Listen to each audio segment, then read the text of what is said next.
On va maintenant parler des différents types de catalyse et des différents types de catalyseurs.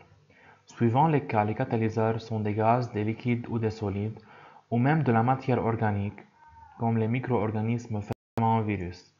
La transformation catalysée peut être catégorisée selon la solubilité du catalyseur dans le milieu réactionnel. Alors, si le catalyseur est soluble dans la même phase que les réactifs et les produits, par exemple phase gazeuse ou phase aqueuse, ça veut dire si le catalyseur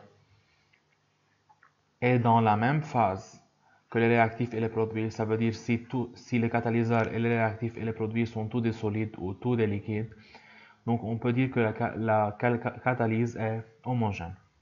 Mais si le catalyseur et les réactifs ne sont pas dans la même phase, supposons par exemple que le catalyseur est solide et les réactifs sont des liquides, on dit que dans ce cas, la catalyse est hétérogène.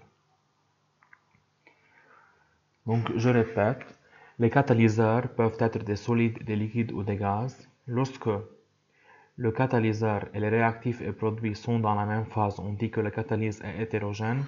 Lorsque le catalyseur et les réactifs et les produits sont dans différentes phases, on dit que la catalyse est hétérogène. La réaction catalysée a lieu à l'interface de deux phases. Donc supposons dans la catalyse hétérogène, on a deux phases, liquide et solide. La réaction va avoir lieu entre ces deux phases, sur la surface des deux phases. Le plus souvent, le catalyseur intervient en tant que solide. Alors, les catalyseurs solides sont les catalyseurs les plus utilisés. Dans ce cas, la réaction se fait à l'interface gaz/solide ou liquide/solide. Le mécanisme réactionnel mis en jeu, donc on a plusieurs types de catalyse. On a les catalyses acido-basiques,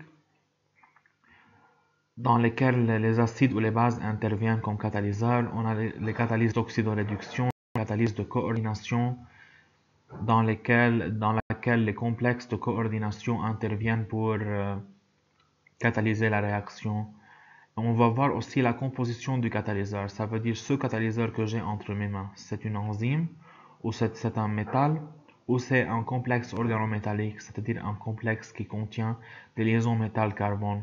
On va voir.